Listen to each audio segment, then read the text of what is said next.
अच्छा, ऐसा अर्थ शायद मधुसूदन ने किया है, किसी ने किया है, मधुसूदन ने किया। हत्वार्थ कामास्तु गुरु निहैव भुंजीय भोगान रुद्र प्रतिक्रांत। इसके भी अर्थ कई प्रकार का है, नीचे की पंक्ति का भी। कहते गुरुन हत्वा, और मैंने इन गुरुजनों को मार दिया मान लो, तो क्या मिलेगा? धर्म तो होगा नहीं। अर्थ काम ये मिल सकता है? अर्थ काम ये मिल सकता है, धर्म तो मिल नहीं सकता है। तो एक पक्ष में अर्थ कामान, इसको भोगान का विशेषण है। अर्थ कामान भोगान, अर्थ काम रूप जो भोग है, और जो रुधिर प्रतिग्धान,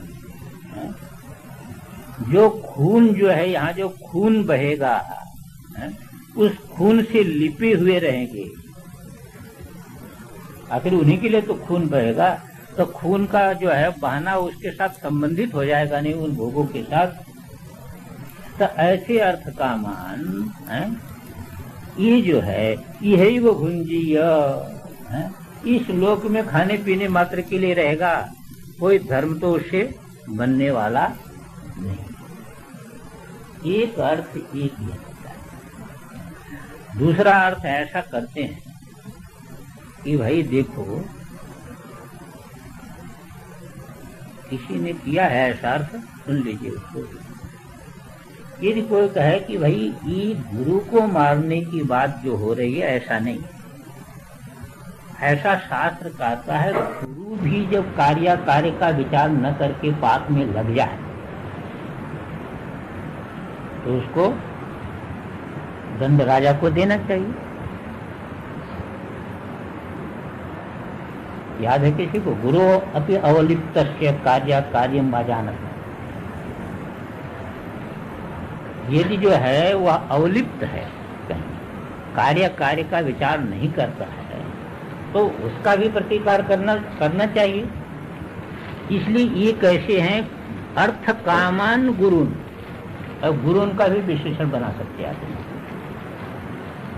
ये जो है धर्म का पक्ष नहीं ले रहे हैं। कौन? द्रोण आदि धर्म का पक्ष नहीं ले रहे हैं।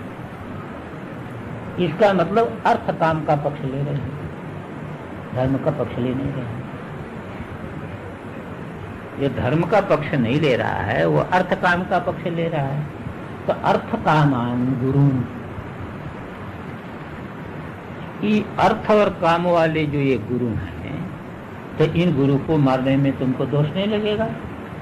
धर्म का पक्ष नहीं ले रहे हैं, इसलिए इनके विरुद्ध लड़ना चाहिए। तो कहा था कि इनको हम मान लीजिए भले ही अर्थ कांड, पर ऐसे गुरु को भी यदि मैं मारूंगा तो मुझे तो पाप ही लगेगा, धर्म नहीं बन सकता है।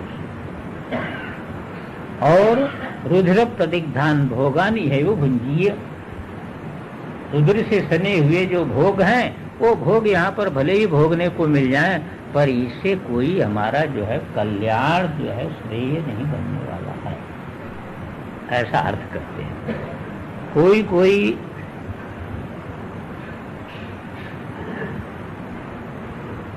अर्थ कामान का भोगान के साथ संबंध हो, तो हमने पहले कह दिया ना, अर्थ कामान का भोगान के साथ संबंध। देखिए टीकाकार क्या लेते हैं। गुरुन भीष्म द्रोणादीन भ्रातरादीन श अत्र प्राप्तान अहिंसित्वा। गुरु जो भीष्म द्रोणादि और जो है वह भाई इत्यादि को जो यहाँ प्राप्त हैं, उनको न मार करके महानुभावान माने महात्म्यान, क्योंकि इनका बड़ा महात्म्य है। महात्म्य क्या होता था? पहले महात्म्य कोई पैसे रुपए से नहीं होता था। श्रुत अध्ययन संपन्ना, देखो जिसने सत्संग किया है, सुना है और वेदाध्ययन किया है, सीखा है, माता से, पिता से, गुरु से जिसने सीखा है, संतों से जिसने सीखा है, तो स्वत अध्ययन से संपन्न है, उनको न मार करके श्रेयः प्रशस्यतरम युक्तम, यह युक्त है, उचित है क्या? भोक्तुम अव्यवहारतुम, अव्यवहार भोगे होता है क्या? भैक्षम भिक्षाणाम समूहम भिक्षासनम, भिक्षा का समूह है जो है वह भैक्ष्य, यानी जो है भिक्षासन। यद्यपि नृपादी नाम निषिद्धम अपि, राजा के लिए वह निषिद्ध होने पर भी यह लोके व्यवहार भूमौ, इस लोक में माने व्यवहार भूमि में प्रशस्य तरम के साथ ले जाना, प्रशस्य तरम युक्त, वो उचित मालूम होता, ठीक मालूम होता। नहीं गुरुवादी हिंसा या राज्य भोगो अपेक्षित, गुरु आदि की हिंसा से राज्य भोग की अपेक्षा जो है नहीं बन सकती है, उसकी हमको अपेक्षा है भी नहीं। गुरु को मार करके भोग जो है, ये तो एक जो है बड़ा निम्न कोटि का व्यक्ति है। किंच हत्वा गुरुवादीन अर्थ कामाने व भुंजीय, अब मान लो इनको मार करके हमने राज्य प्राप्त कर लिया तो अर्थ काम ही मिलेगा, न मोक्षम अनुभवेयम, उससे कोई मोक्ष तो नहीं मिलेगा अपने को। यही वो भोगो न स्वर्ग, और भोग भी यही होगा, स्वर्ग भी नहीं मिलेगा। तो स्वर्ग भी नहीं मिलेगा, मोक्ष भी नहीं मिलेगा, है तो धर्म भी नहीं बनेगा, मोक्ष भी नहीं बनेगा, तो अर्थ काम बीच में बनेगा, तो उसे तो कोई लाभ नहीं। अर्थ काम को तो अपने यहाँ बीच में रखा, धर्म पर खड़े हो तब अर्थ को पकड़ो, तब तो आगे ले जाएगा परम पुरुषार्थ में। धर्म में छूट गया तो मोक्ष कहाँ से मिलने वाला है? फिर अर्थ काम कोई उपकार नहीं करेगा। धर्म को छोड़ करके इसीलिए जो अर्थार्जन करते हैं ना, उनको कभी तृप्ति नहीं हो सकती, कभी तृप्ति होगी न, तृप्ति होगी न सदुपयोग होगा, इसका नहीं। तो इसी को कहते हैं कि यही वो भोगो न स्वर्गे अर्थ कामानि विष्णुष्टि भोगा भुज्यन्ते इति भोगा, इनका भोग होता है उन्हीं का नाम। तान रुधिर प्रतिग्धान लोहित लिप्तान इव अत्यंत गर्हितान, जैसे खून से सनी हुई चीज है उसको आप हाथ भी नहीं लगाते हैं, ऐसे वो भोग जो आएंगे मेरे सामने वो तो हमको दिखेगा कि खून से सने हुए हैं। अत्यंत गर्हितान अतो भोगान गुरु बधादि साध्यान, इसलिए गुरु बध इत्यादि श्राद्ध जो भोग हैं उनको परित्यज्य भिक्षासन में व युक्त मित्यर्थ, इसलिए भिक्षासन ही हमारे लिए उचित है, पर लड़ाई करना किसी भी प्रकार उचित नहीं है। मेरा हृदय उसको स्वीकार नहीं कर रहा है। पर दोनों चीज अभी अर्जुन के अंदर चल रही थी। एक तो हृदय की ये स्थिति, ने जो कह दिया है कि जो है अनारि जुष्टम स्वर्गम कीर्तिकरम क्लैब्यमास्मकम, तुम जो करने जा रहे हो ये बिल्कुल जो है गलत है। अब ये दोनों का संघर्ष अंदर चल रहा है, इसलिए आगे और साफ हो जाएगा। आगे ये स्थिति साफ हो जाएगी जो अभी चल रही है। वो कहेगा अब मुझे कुछ भी नहीं, कुछ निर्णय नहीं कर सकता। अभी तक तो कह दिया कि ये हमको ठीक नहीं मालूम हो रहा, अब आगे आगे और कमजोर पड़ जाएगा, और कमजोर पड़ करके कहेगा मैं तो ये निर्णय नहीं कर सकता, इसलिए निर्णय आप कर दो।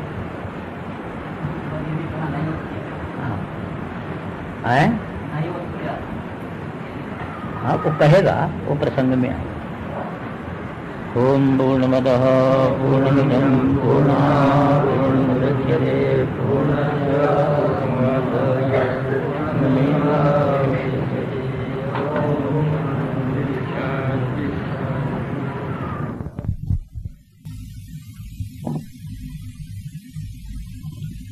आर्य और अनार्य के बारे में विशेष विवरण देने के लिए अनुरोध होने पर यह व्याख्यान हुआ। आर्य शब्द की परिभाषा यही कहा था आपको कि जो है वो टीकाकार ने भी आर्य शब्द के विषय में यही लिखा था कि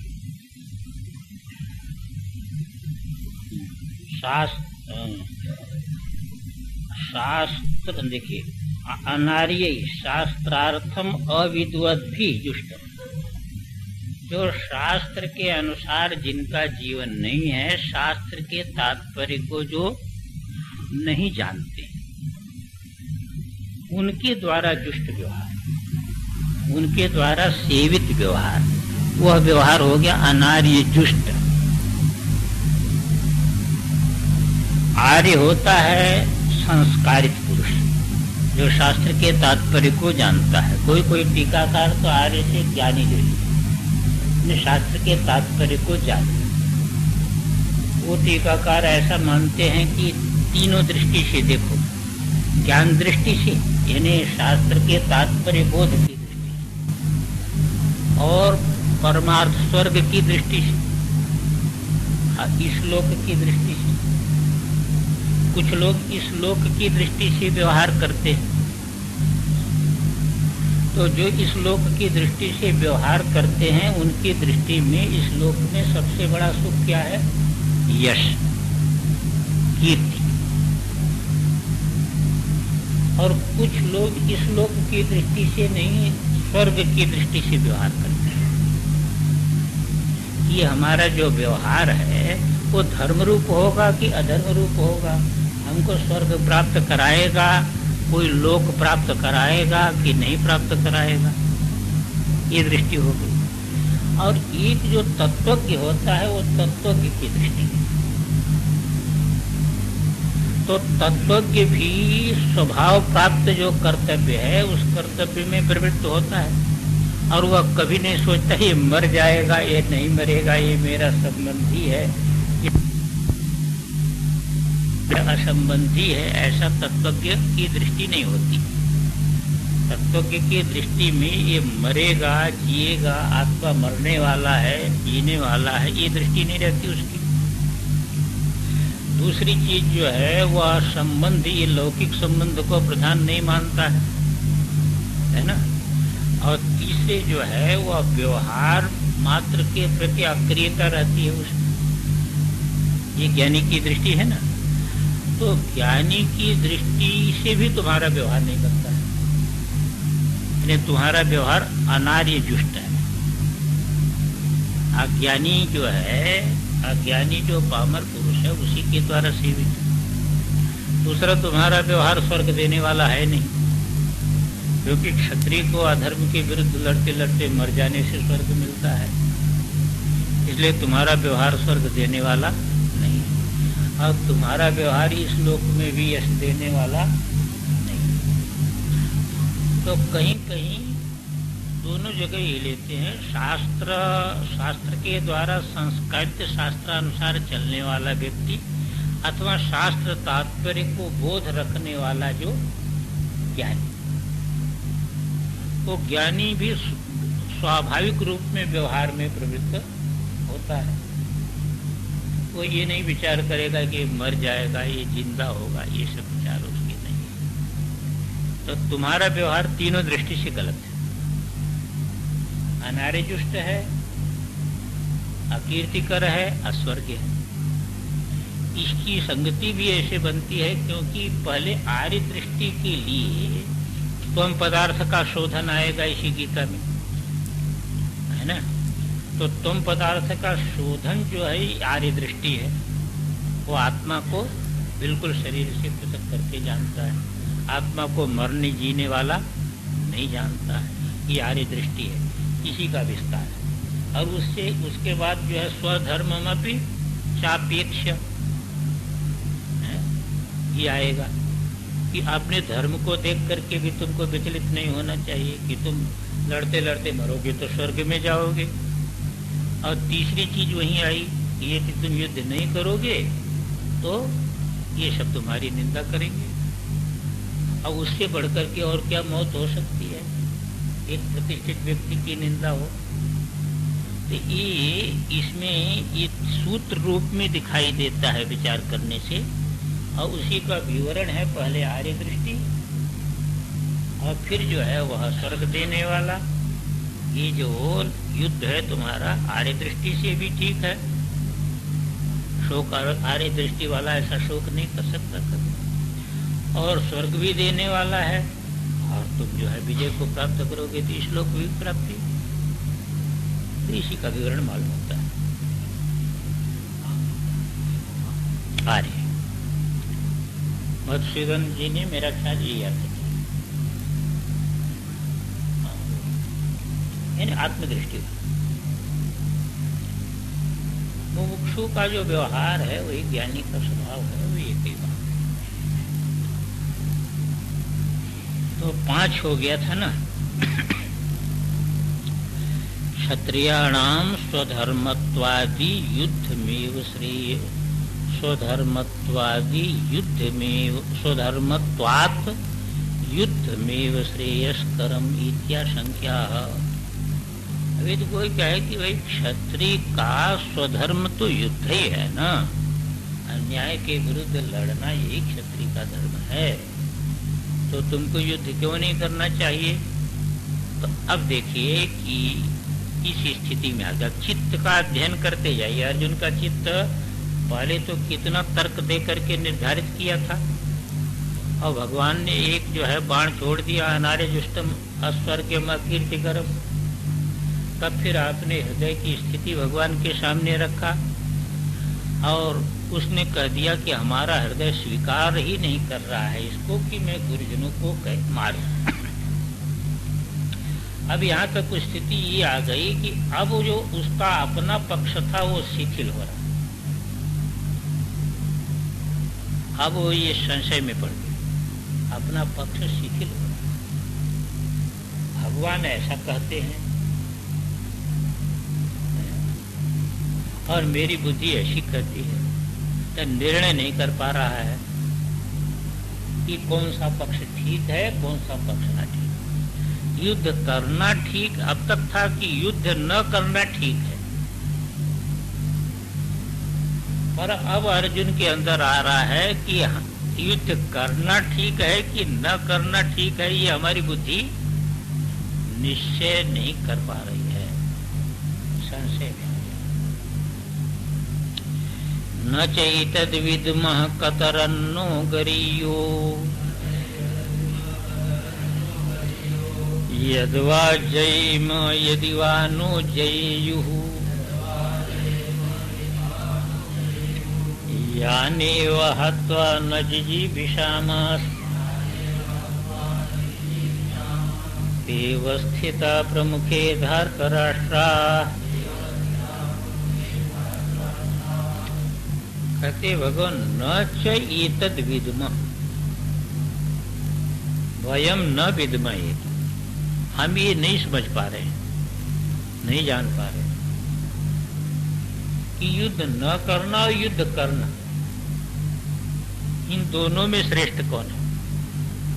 अब तक तो युद्ध न करना इसी की श्रेष्ठता थी, पर अब अर्जुन के अंदर की स्थिति आ गई कि कतरन नो गरिया, ना हम लोगों के लिए कतरत गरिया, युद्ध करना अथवा न करना, इन दोनों में कौन श्रेष्ठ है।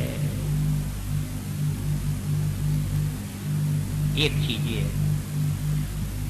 दूसरी चीज क्या है कि व्यवहार के विषय में कोई निर्णय नहीं कर सकता। मान लीजिए मैंने युद्ध किया, तो मैंने युद्ध जब किया तो हमारी ही विजय होगी, ये व्यवहार में कोई नहीं कर सकता। कभी कभी कमजोर की भी विजय हो जाती है, बलवान हार जाता है, इसलिए विजय होगी ही, इस विषय में भी निर्णय नहीं कर सकता। यद्वा जयेम, यद्वा वयम जयेम, हम जीत लेंगे उनको, यदि वा नो जयेयुः, अथवा हम लोगों को वो जीत लेंगे, इसका भी कुछ निश्चय नहीं है।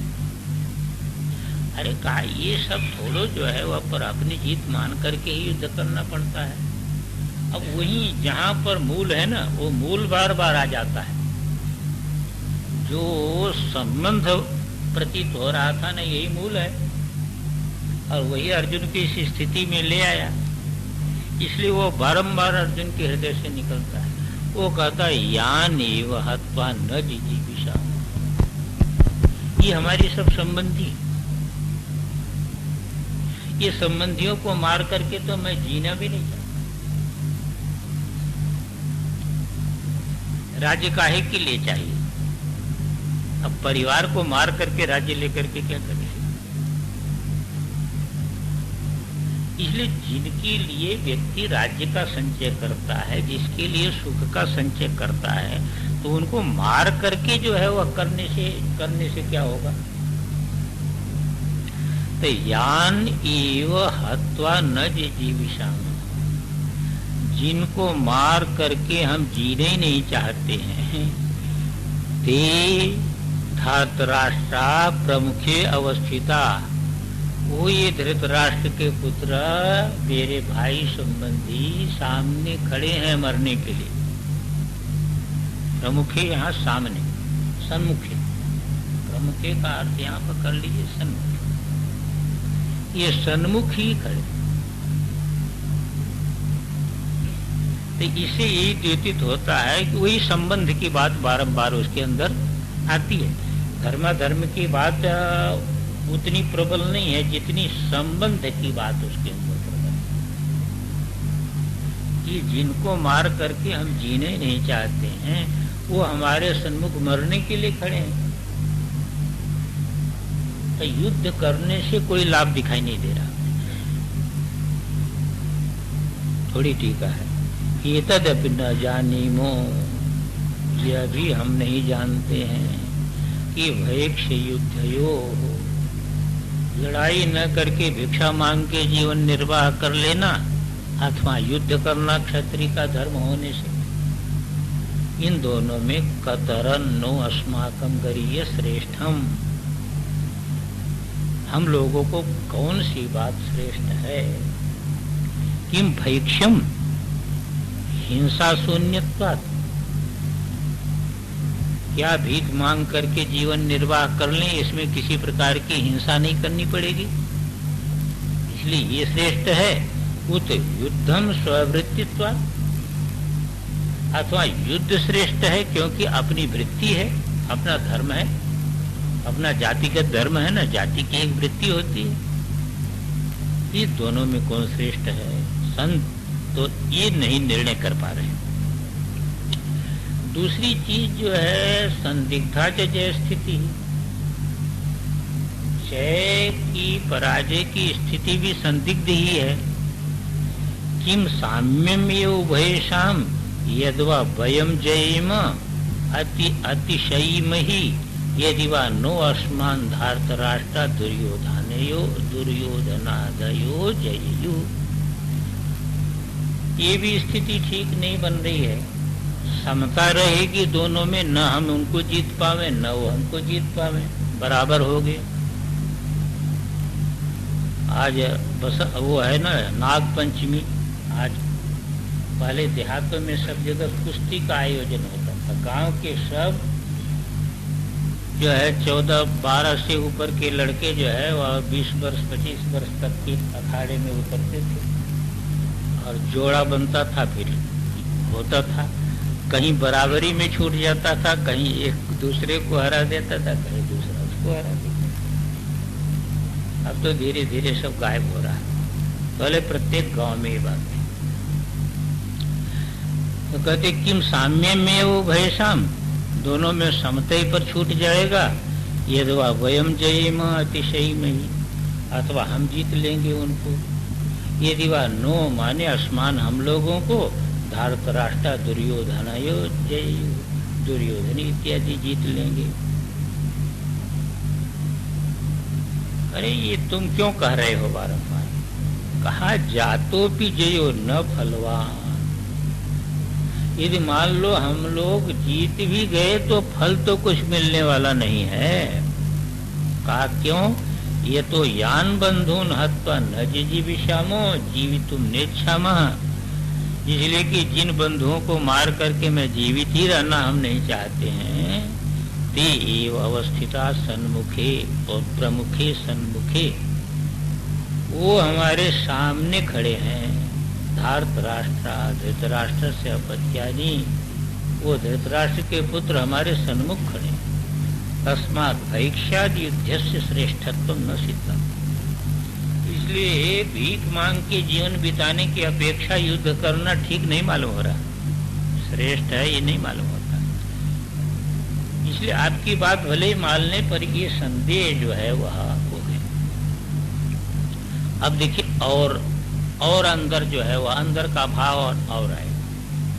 यहाँ तो संशय हो गया, संशय हो जाए तो आकुलता हो जाती है।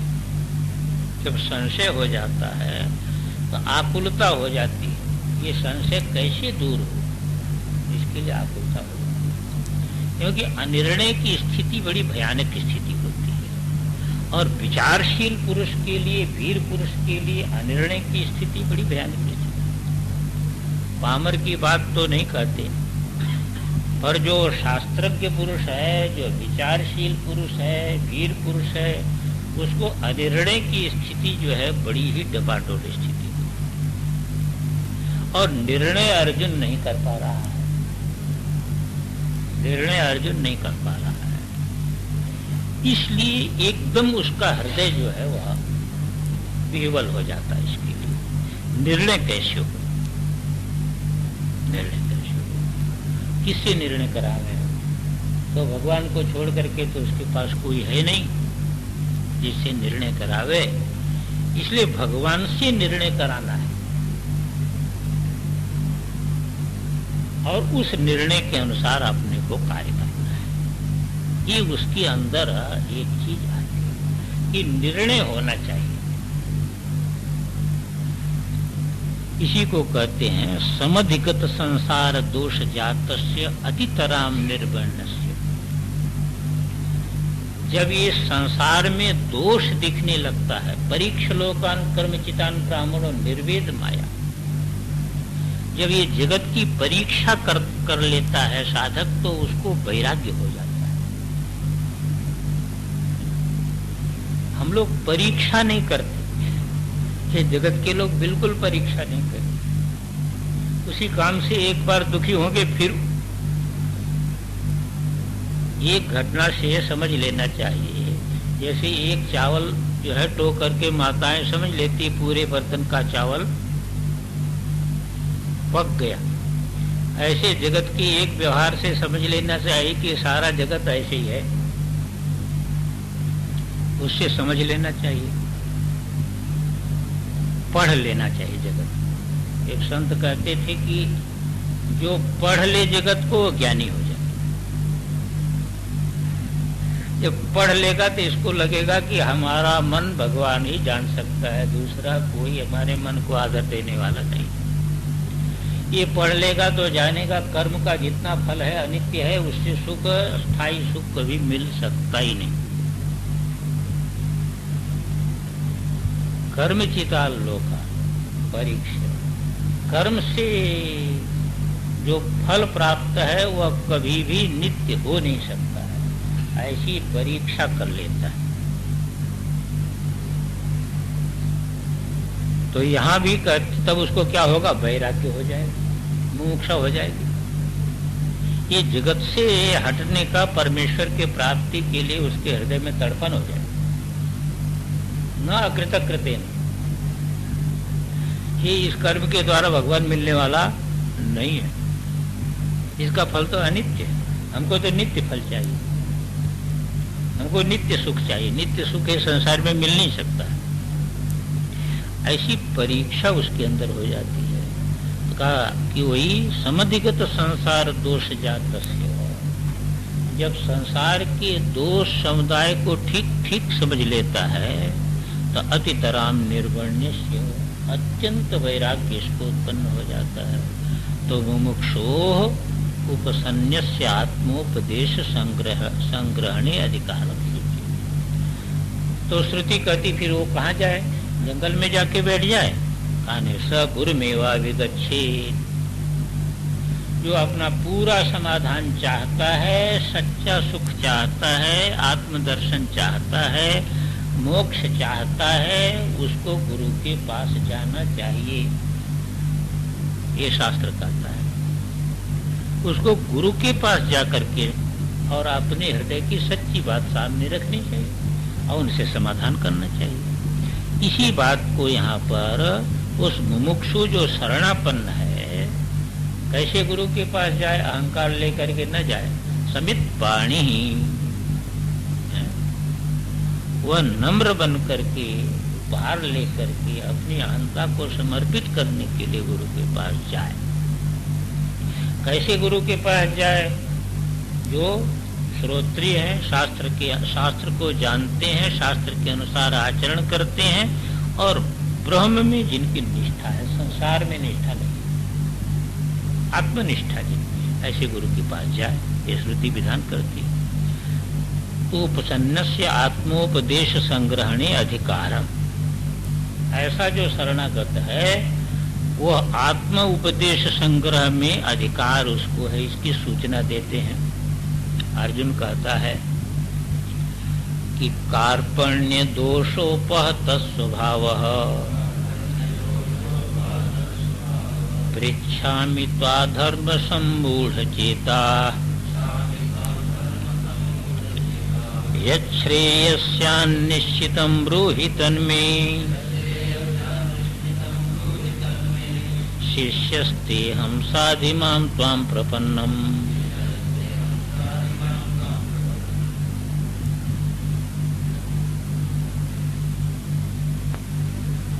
भय उसके अंदर इसलिए नहीं है कि वो तो मरने के लिए तैयार है और राज्य की भी इच्छा उसको नहीं है, पर संदिग्ध ये बात बताता है कि भाई जो कोई भी, जैसे मान लीजिए दो व्यक्ति की लड़ाई हुई तो तीन स्थिति होती है उसमें, या तो समत्व होता है और या ये होता है कि हम जीत ले उसको, या होता है वह जीत ले हमको। ये पहले निर्णीत नहीं होता, ये बात जो है पहले निर्णीत नहीं होता। ये व्यवहारिक चीज बताया कि इसमें पहले से कोई निर्णय नहीं कर सकता है, क्योंकि लोक में देखा जाता है कि कितने बार जीतने वाला भी हार जाता है और कितने बार हारने वाला भी जीत जाता है।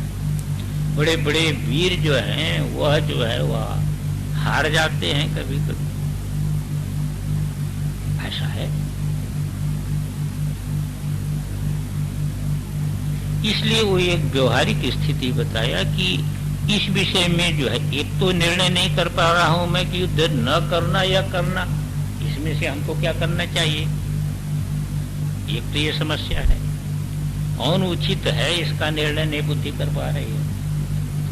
दूसरी चीज, व्यवहार में ये भी नहीं निर्णय कर सकते कि लड़ाई होने पर हम ही जीतेंगे, वो भी जीत सकते हैं, भय का यहाँ दर्शन नहीं। और सबसे बड़ी मेरी समस्या ये है कि जीत भी मैं जाऊं, जिनको मार करके मैं जीना ही नहीं चाहता, वो तो यहाँ मरने के लिए खड़े हैं। ये इसके मुख्य समस्या है, संबंध। अब यदि कहो भाई तुम विद्वान हो तो निर्णय विद्वान शास्त्र के अनुसार कर लेगा, कर सकता है। अतः कार्पण्य दोषोपहत स्वभावः पृच्छामि, हाँ इसका उच्चारण हो गया। अर्जुन का ये कहना है कि ये बात ठीक है, शास्त्र को भी मैं जानता हूं। सभी के पास एक दर्पण होता है, शास्त्र दर्पण है, उसमें आप अपना मुख देख लीजिए, कहाँ गलती है कहीं सही है ठीक कर लीजिए। जैसे दर्पण में आप अपना मुख देखते हैं तो कहीं कालिक लगा है, मिट्टी लगा है तो उसको हटा दीजिए। ऐसे शास्त्र रूपी दर्पण है, उसके सामने अपनी समस्या रख दो, शास्त्र अपने बता देगा। शास्त्र जो है अपने बता देगा ना कि ये ठीक है, ये भी ठीक है। तो कहता बात तो ठीक है, पर ये दर्पण के ऊपर कालिख लग गई हो तो दर्पण बताएगा कि नहीं बताएगा? शास्त्र हमारा स्वभाव है, स्वभाव का ही जो है विवेचन शास्त्र करता है। यहाँ कहता है कि मेरा स्वभाव जो है वह दोष के द्वारा क्या हो गया है? तिरोहित हो गया है। एक दोष आ गया है, अपने दोष को स्वीकार करना है। वो मोहात्मक जो दोष है, उस दोष से हमारा जो है वो जो स्वभाव है वो क्या हो गया है कि ढक गया है, उपहत हो गया है, तिरोहित हो गया है। कौन सा दोष है? कार्पण्य दोष, कृपणता का भाव। उसमें आ गई है कृपणता का भाव आ गया। कृपणता ये अज्ञान है। शास्त्र की दृष्टि से कृपणता क्या है? ये अज्ञानी है, क्योंकि श्रुति कहती है कि एतद् अक्षरम गार्गी अविदित्वा अस्मात् लोकात् प्रैति स कृपण। याज्ञवल्क कहते हैं कि हे गार्गी, जो है इस आत्मा को न जान करके शरीर छोड़ देता है वो कृपण है। यानी आत्मा अज्ञानी जो है, जितना भी अज्ञानी है वो सभी कृपण है। अब कैसे कृपण का लक्षण अज्ञानी में घटेगा बताओ? घटेगा कि नहीं घटेगा? लोक में कृपण किसको कहते हैं?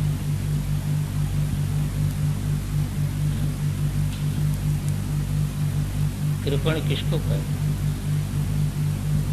कंजूस तो आपने कह दिया, पैसा नहीं निकाल। यद्यपि वो जानता है कि यदि पैसे का मैं सदुपयोग करूं तो स्वर्ग मिल जाएगा, है ना? शास्त्र में सुना है कि पैसे से यज्ञ करूं तो स्वर्ग मिल जाएगा। ये भी सुना है दान करना चाहिए। एक व्यक्ति थे तो जो है वो बड़ा रोने लगा कि हमसे एक पैसा निकाला नहीं, व्यक्ति खर्च नहीं किया था। अब जब लड़का पढ़ लिख करके आया तो लड़के ने सब पैसा ले लिया, जो कोठी खरीदा और जो है वह मोटर लिया। तो उस व्यक्ति को बहुत जो है चोट लगी। कहा कि जो है वो तो पैसे को जो है वह एकदम ऐसे खर्च कर रहा है, नहीं तो खाया भी नहीं दिया। हमने कहा अब तो जो है उसको तो कुछ न कुछ कर लो। तो कहा हाथ से निकलता ही नहीं, हाथ से निकलते नहीं। मैं भी जानता हूँ, शास्त्र सुनता हूँ, इतने दिन से सत्संग करता हूँ, हाथ से निकलता ही नहीं। हमने कहा अच्छा एक युक्ति बताता हूँ, तुमको छोटी चीज जैसे जो है ये बच्चों को बांटने की चीज जो होती ना, काफी भापी ऐसी चीजें तुम जेब में भर के रखा करो और जो बच्चा मिल जाए उसको, तो कम से कम हाथ तो खुल जाएगा। तो बच्चों के प्रति यदि तुम्हारा हाथ खुल जाएगा तो धर्म के प्रति भी, इत्यादि के प्रति भी खुल जाएगा। तो व्यक्ति क्या करता कि एक मंदिर में सुबह जाता, तो जो प्रसाद मिलता ना, तो जो प्रसाद मिलता उसको जेब में रख लेता। अब कोई बच्चा मिलता तो उसमें से एक दाना दे देता। मतलब थोड़ा भी अपना जो है वह जो बना करके रखा है उसको थोड़ी भी हानि उसको सहन नहीं। बड़ा से बड़ा लाभ है। ये जगत के लोग कृपण क्यों हैं? कृपण इसलिए है कि इतनी बड़ी संपत्ति मिले, इतना फेंक दो तो इतनी बड़ी संपत्ति मिले, मोक्ष तक की संपत्ति मिलने देने के लिए तैयार है, पर उसके लिए भी वो निकालने में कंजूस है, वो निकालना नहीं चाहता, वो नहीं निकालता। इसलिए उसका नाम है कृपा। इसलिए अज्ञानी का नाम है कृपा। वो अज्ञानी ही रहना चाहता है, वो जानता है कि अज्ञान में दुख है, फिर भी अज्ञानी है, उसको छोड़ नहीं सकता। को छोड़ने में कृपणता है। इसलिए कार्पण्य रूपी दोष से हमारा जो स्वभाव है, स्वभाव इसलिए कहा प्रत्येक के अंदर धर्म तत्व प्रतिष्ठित है, सभी के हृदय में धर्म तत्व प्रतिष्ठित है। यदि कोई दोष ना आवे तो आपका हृदय बिल्कुल ठीक निर्णय करता है कि ऐसा करना चाहिए, कैसा नहीं करना चाहिए। गलत निर्णय किसी न किसी निमित्त से होगा। जैसे देखिए, झूठ आप किसी निमित्त से बोलेंगे, सत्य बोलने के लिए कोई निमित्त चाहिए क्या? सत्य बोलने के लिए कोई निमित्त नहीं चाहिए, वो आपके हृदय का स्वभाव, आपका अंदर का स्वभाव है, वो स्वाभाविक है। झूठ बोलने के लिए कोई न कोई निमित्त चाहिए, तब आप झूठ बोलेंगे। तो आपका स्वभाव सत्य है कि झूठ है? आपका स्वभाव सत्य। ऐसे धर्म हृदय में प्रतिष्ठित है। लेकिन जब हमारा स्वभाव किसी निमित्त से ढक जाता है, तब फिर हम निर्णय नहीं कर सकते थे। तो अर्जुन कहता है कार्पण्य दोष से हमारा स्वभाव जो है, तो श्रुति जो है कृपण उसी को कहती है, अज्ञानी को कृपण कहती है। स्मृति भी कहती कृपणो यो अजितेंद्रिय, जो अपनी इंद्रियों को जीत नहीं सकता वो कृपण है। ये शास्त्रीय परिभाषा इसकी आती है। इसलिए पृच्छामि त्वाम धर्म सम्मूढ़ चेता, इसलिए धर्म के विषय में हमारा चित्त सम्मूढ़ हो गया, मोहित हो गया। धर्म के विषय में हम निर्णय नहीं कर पाते। इसलिए आपसे मैं पूछता, क्या पूछना चाहते हो? ये श्रेयस्यान निश्चितम ब्रूहितन में, युद्ध करने में हमारा कल्याण है कि युद्ध न करने में मेरा कल्याण है? अब आ गया ना यहाँ पर के शरण, अब अपनी बुद्धि को समर्पित कर दिया। अपनी गलती को जब व्यक्ति स्वीकार कर लेता है, तब उसको निश्चित लाभ हो जाता है। अरे सनत कुमार के पास नारद जा करके अपनी गलती ही तो स्वीकार किए। जब सनत कुमार ने कहा क्या जानते हो? मैं ऋग्वेद जानता हूँ सर, सब वेद बताया, सब जानता, शिक्षा कल्प निरुक्त व्याकरण छंद ज्योतिष। आप क्या काहे के लिए मेरे पास आए? कहा कि हमने सुना है आप जैसे महापुरुषों से